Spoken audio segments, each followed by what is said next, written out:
ሩና አፍረጥርጠው ያልሽኝ ነው? አዎ። ከኔ ባሰ ጥያቄ እሱ የለውም ብለሽ ገዜ እናቱ እኮ አንተ ጋር የለችም። ግን ስለ እናቱ መሞቷን ነው የተናገርኩት። ግን ደግሞ አለመሞቷን ያውቃል።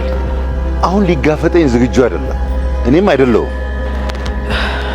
ገዜ ቦምቡ ላይ እንደቆምን ይሰማኛል። አንተ ነህ አይደል? ምኑን? ፖሊስ ያመጣው? አዎ እኔ ነኝ። ልክ ነኝ ብለህ ታስባለህ? እንደዚህ ልክነት የተሰምቶኝ ያውቃል። ናቲ አባትህ እኮ ነው። የእናቴ ነፍስስ የተፈጠሩት ነገሮችስ? አንድ ነገር ልምከርህ፣ ከቻልክ ከዚህ ቤት አትወጣ። መካሪዋ እማይሆን ምክር ነው። ምክንያቱም ይሄ ቤት ያንቺም የሱም ሳይሆን እናቴ ሴት ሆና እንደ ወንድ ላቧን ጠብ አድርጋ የሰራችው ቤት ነው። እሺ ትቀልድ እባክህ። ይኸውልሽ ቶት ነገሮች ሰላም እንዲሆኑ ነው የምፈልገው።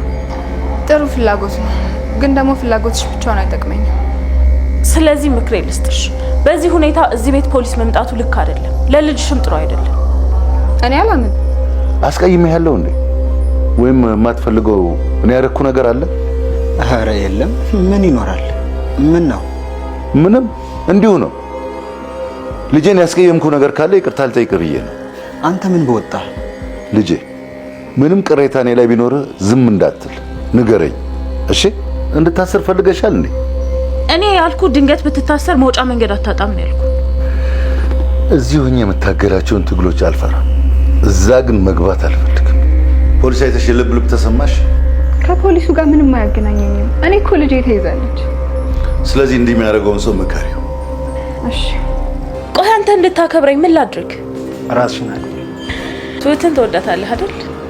አንድ ነገር እርግጠኛ ልሆንልሽ፣ አገባታለሁ። እመነኝ፣ ድህነትን ትኖራታለህ። ከዚህ ቤት ባዶ እጅሽ እንደምትወጪ ወቂ። ገዛኸኝ እስካሁን ድረስ ላደረጋቸው ነገሮች በሙሉ የሚቀጣበት ጊዜው የደረሰ ይመስለናል ማለት ነው። ምክንያቱም አሁን ላይ እንግዲህ በሱ እቤት ውስጥ ፖሊሶች እየተመላለሱ ነው ያሉት። ስለዚህ ከጀርባው አንድ ትልቅ ወንጀልና ትልቅ የተደበቀ ሚስጥር እንዳለ አውቀዋል ማለት ነው። በዚህ ላይ ደግሞ ናቲ ከነሱ ጋር ስለሆነ የሚያደርገውንና የሚሰራውን በሙሉ ለነሱ ተናግሯል። እንደዚሁ ማስረጃ ሁሉ ለነሱ ሰጥቷቸዋል ማለት ነው። ይሄ ማስረጃ በቂ ስላልሆነ ነው እንጂ እስካሁን ድረስ ራሱ ገዛኸኝ እስር ቤት መሆን ነበረበት ማለት ነው። ግን የተገኘው መረጃ ደግሞ በቂ አይደለም። ከዚህ የተሻለና እሱን እስከ መጨረሻው ድረስ እዛው እስር ቤት እንዲበሰብስ የሚያደርግ ነገሮች እየፈለጉ ነው ያሉት ማለት ነው። ይሄ ነገርም ለገዛኸኝ ታውቆት አሁን ላይ ጀግና ነኝ፣ ከኔ ውጪ ማንም ነገር ምንም ማድረግ አይችልም፣ ወይ ደግሞ እኔ ያሰብኩትን በጠቅላላ ማድረግ የምችል ሰው ነኝ፣ ከኔ በላይ ሰው የለም እያለ እስከዛሬ ድረስ ሰዎችን ሲጎዳ የነበረው ገዛኸኝ እንግዲህ አሁን ላይ በፍርሃት እየራደ ነው ያለው።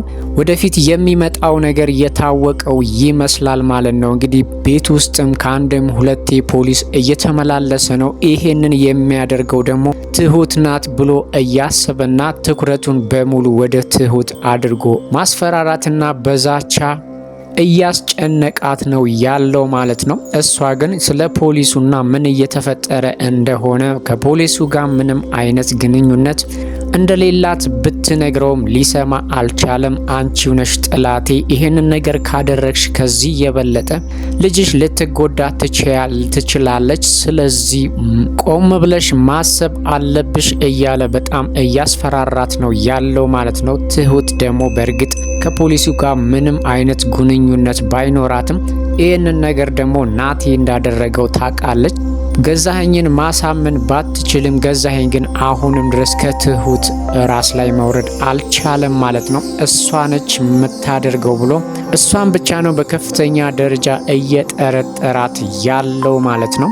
እንግዲህ ፍርሃቱም ወደፊት ምን እንደሚመጣበትና መጨረሻው መዳረሻው የት እንደሆነ ስለገባው በጣም ተጨናንቋል ማለት ነው። እንግዲህ ቤቲም አሁን ላይ ችግር የለውም ብትታሰር ራሱ እኮ ትወጣለህ ብለዋለች። እሷም በዚህ አባባሏ እንግዲህ እንደሚታሰርና ከእስር ቤት እንደማይድን እርግጥ ሆና ነው ይሄንን ነገር እያወራች ያለችው ማለት ነው። እሱ ግን መታሰሬን ትፈልጊዋለሽ ማለት ነው ብሎ ያላሰበችውን ነገር አንስቶባታል ማለት ነው። ያው ቤቲ እንግዲህ ገዛኸኝ ቢታሰርም ባይታሰርም የሚጨንቃት ነገር የለም። በእርግጥ ወንጀሉን አብረው ሰርተዋል ማለት ነው። የዚህን ያህል ደግሞ እሱ የሰራቸው ወንጀል ውስጥ እጇ የለበትም። እሷ ምናልባት ወንጀለኛ ከሆነች ራሱ በአለሜ ነው ልትጠየቅ የምትችለው ማለት ነው። ይሄንን ስለምታቅ እሱ የሱ መታሰር ያን ያህል የሚያስደነግጣትና ወይም ደግሞ የሚያስፈራት አይደለም ማለት ነው።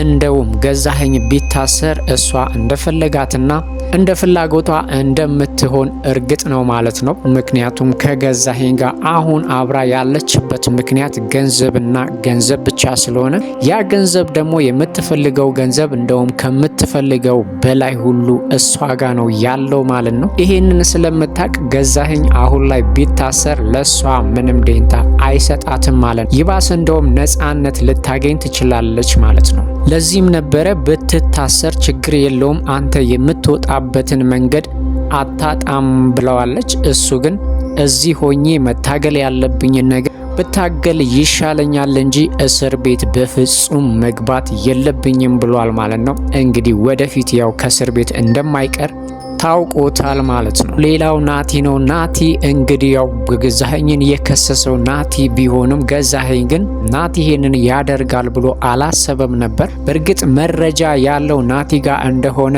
እርግጠኛ ነው። በቀጥታም ሄዶ እንግዲህ ያስቀየምኩህና እስካሁን ድረስ ያስከፋውህ ነገር ካለ ይቅር በለኝ ብሎታል። ያው አካሄዱና ወይም የናቲ አኳኋን አላማረው ማለት ነው። በፍጹም ተረጋግቶ ነው ያለው ናቲ። ያንን ማስረጃ ደግሞ ወደ ፖሊስ ይዞ ከሄደ ትልቅ ችግር ውስጥ እንደሚከተው ስለገባው ናቲን አስቀድሞ ይቅርታ ጠይቆታል ማለት ነው። ናቲም ምንም እንደማያቅና ምንም እንዳልበደለው እንደ አባትና እንደ ልጅ ችግር የለውም ብሎ አስተባብሎታል ማለት ነው። እስካሁን ድረስ ናቲ ላይ ያደረሰውንና እናቱን ምን ያህል እንደጎዳበት ስለሚያቅ ናቲ ቃስ በቃስ እንግዲህ አባቱን መበቀሉና ትልቅ ችግር ውስጥ መጨመሩ የማይቀር ነው ማለት ነው። ይሄ ነገር ደግሞ ሁለቱንም አሳስቧቸዋል ማለት ነው። ቤቲንም ሆነ ገዛኸኝን አሁን ላይ የናቲ ሁኔታ በጣም አሳሳቢ ነው ያለው። ፈንጂ ላይ እንደ ቆምን ነው የምቆጥረው ብላለች ቤቲ ማለት ነው። ገዛኸኝንም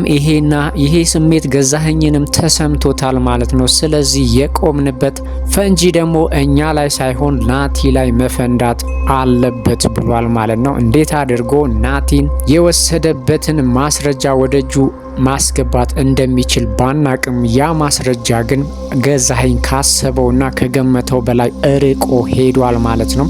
ምክንያቱም ናቲ ለፖሊሱ ሰጥቶታል። በዛ ላይ ደግሞ ፖሊሱ እዛ አለሜ ታግታበት የነበረው ክፍል ውስጥ ደብዳቤ አግኝቷል ማለት ነው። ይሄ ራሱ አንድ ማስረጃ ነው። ናቲ የጻፈው ደብዳቤ ነበር። እዛ ውስጥ ችግር እንደነበረና ወይም ደግሞ አንድ ልጅ እናቱን ማግኘት እንደሚፈልግ እናቱ ታግታበትና በሰው እጅ እንዳለች የሚያትት ደብዳቤ ነበር። ይሄ ራሱ ትልቅ መረጃ ነው ማለት ነው። ያ መረጃ ደግሞ ገዛኸኝን አሳስቦታል። ለምንድነው እንደዚህ ያደረከው ቢሎም ናቲ ያቀረበው አሳማኝ ምክንያት ሆኖ አግኝቶታል። ምክንያቱም አንተ መንፈሷና ትዝታዋ እዛ ውስጥ አለ ብለህ ስላልክ እኔም ያ መንፈሷና ትዝታዋ ስለሚሰማኝና እንዳለች ስለሚሰማኝ ይሄንን ደብዳቤ አስቀምጬላታለሁኝ። ግን ደግሞ ያን ደብዳቤ አንተ ታነበዋለህ ብዬ ነው እንጂ ያሰብኩት ወደ ሌላ ተርጉሜ አይደለም ብሎ ሊያሳምነው ሞክሯል ማለት ነው። ናቲ ግን የሰራው ስራ አሁን ለፖሊሶቹ ቢያንስ የሆነች ፍንጭ ይሆናል ማለት ነው። ናቲም አሁን ላይ በጣም ቸኩሏል ገዛኸኝ እስከሚታሰር ድረስ። ፖሊሱ ግን መረጋጋት አለብን። አንደኛ ነገር ህፃን ልጅ በእጁ ስላለች ጥንቃቄ ማድረግ አለብን። ህፃኗን ሊጎዳትና ወይም ደብዛዋን ሊያጠፋብን ይችላል። ስለዚህ መረጋጋት አለብን። አሳማኝ መረጃ ማግኘት አለብን። ያንን ነገር ደግሞ አንተ ነህ ይሄንን የምታረግልን ከኛ በላይ እሱን ስለምታቀውና ስለምትቀራረቡም ይህንን መረጃ ለኛ ታመጣልናለህ ብሎታል። ናቲም እንግዲህ ሌላ ጥቆማ ሰጥቷቸዋል። ቢሮ ብትሄዱ ምናልባትም አሁን ካገኘነው የተሻለ መረጃ በወንጀል የተጨማለቁ ስራዎችን እዛ ልታገኙ ትችላላችሁ ብሏቸዋል ማለት ነው። እንግዲህ እዛ ቢሮ ውስጥ ከሄዱና ሙሉ ፍተሻ ካረጉ ምናልባትም ገዛኸኝ ከዚህ አሁን ከታየበት መረጃ የተሻለ መረጃ ተገኝቶበት እስር ቤት እስከ መጨረሻው ሊወርድ ይችላል ማለት ነው። ሁሌም የሚያሸንፈው ትሁትን ስለሆነ ገዛኸኝ አሁን ደግሞ ልጅቷን ወደ ቤት ይዞ መጥቶ ትሁትን አጠገቧ ካደረገ በኋላ ልጅቷን በሷ ላይ ያስፈራራት እየሞከረ ነው ያለው ማለት ነው። ይሄ በእርግጥ ለትሁት አንድ ነገር ነው። ምክንያቱም ልጇን ልትንከባከብ ትችላለች። እስሯ መሆኗ ለሷ ትልቅ እፎይታ ነው ያለው። የሚመጣውን ነገር በእርግጥ አብረው ይጋፈጣሉ። ግን ደግሞ በማንኛውም ሰዓትና በፈለገው ሰዓት ልጇን ሊጎዳባት ይችላል ማለት ነው። ስለዚህ ገዛኸኝ የትሁት ልጅ ወደ ቤት ይዟት መጥቷል ማለት ነው። ለምን እንደዚህ እንዳደረገ አሁን ላይ በግልጽ ባይታወቅም ማለት ነው። አንደኛ ነገር ፖሊስ ገብቶበታል። ፖሊስ ደግሞ ልጅ አግተሃል ብሎም በዚህ ሌላ ጣጣ ውስጥ ከመክተቱ በፊት ልጅቷ አጠገቧ ከሆነች ትሁትን በልጅቷ እያስፈራራ እሱን ከወንጀል ደግሞ ልጅቷን አላገትኩም እስሯ ነው ያለችው ከእናቷ ጋር ነች ያለችው ብሎ ሊያስተባብል ይችላል ማለት ነው። ግን ደግሞ ይሄ ነገር ያው ለትሁት ትንሽ እፎይታ ቢሆንም አጠገቧ እሱ ስላለ ትልቅ ችግር ሊፈጠር ይችላል ማለት ነው።